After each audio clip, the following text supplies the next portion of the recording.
ka-Team Swam, maayong ko kaningin tanan. So, for today's video, naatakaroon din sa Upper Malapangi. Yan, tama tayo, no?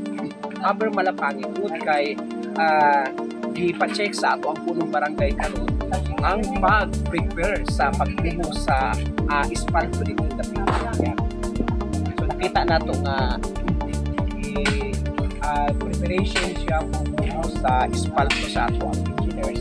Kung nakahimpilo mo mga ka-Team Swam, ang kining request ni punong barangay sa atong city engineers, dugay-dugay na inabot og mga almost 1 month or 2 months karon naanag yun o naanay preparation para sa ato ang espalto. So dili lang dugay-dugay, nasa mga 2 months niya nga nagpaabot nga mabuhusan kini og kining espalto. Kay kining kalsadaha mga ang estimated ani ka layo nga guba gyud ning kalsadaha, estimated ani 100 meters. Mga 100 meters mala pa sa ato ang engineer.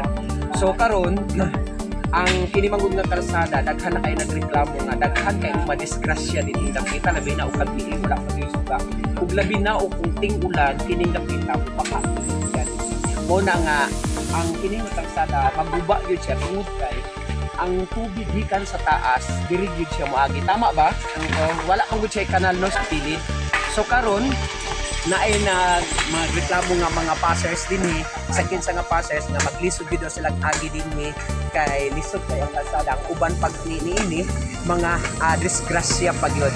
So sa kabalaka sa ato ang punong barangay Team Swam, may request siya sa city engineers nga pabuhusan kini o ipatarong kini o pa-espalto kini aron nga wala kay mahimong madisgrasya ang mga lumulubyo dinhi napita ug labi na sa ato ang mga passers wala kay madisgrasya o dili na delikado ang ilang pagbiyahe dinhi napita tungod kay nag-grab na o nakuan na sanili abot na gyud ang kining unsa ni pabuhos ni kapitan dinhi na sa guba nga kalsada. Kita na sa preparation sa kalsada. Ayan, kita sa city na kita ay paktual kan Ison. Kunya natay kining karga og kining Dump truck.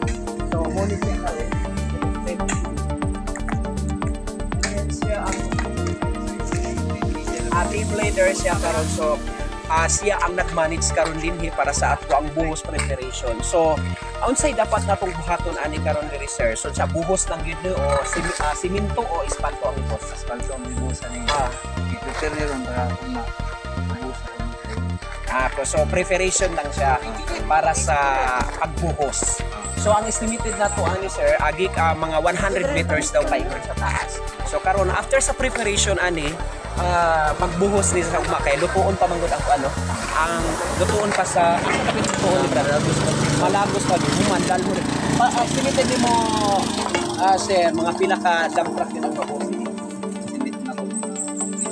Mga 8 ka kuanjud ka balikan, mga 8 ka kuanjud ko tubig. 8 trucks, 18 batches total. 18 batches niya pali trucks ni ang mabuhos. Estimated pa lang na siya. So napay possible nga bukuan yun siya. Taas pa siya. Ayan. So daghan kayong salamat mga ka-Team Swam no sa inyong full support sa mga pag-ampo kanunay labi na din sa proyekto sa ato ang punong barangay Inday Swam sa barangay Marilog Proper.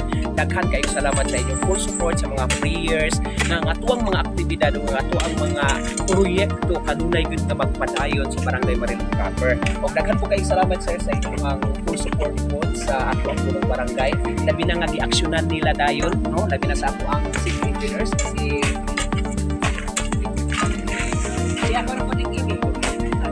Attorney Philip Sarta. Daghan kayong salamat sa inyong ang mga paghangyo sa atong punong barangay ibubudayon i-grab o ibudayon ipatrabaho. Almost mga 2 months lang na trabaho dayon nila. Kaya thank you so much. So laging tatandaan na kapag ang Diyos ay palaging nandyan sa center ng life natin, whatever problems na dumating sa buhay natin, tayo matutumba at mababagsak. Kaya thank you so much. God bless you everyone. Bye-bye.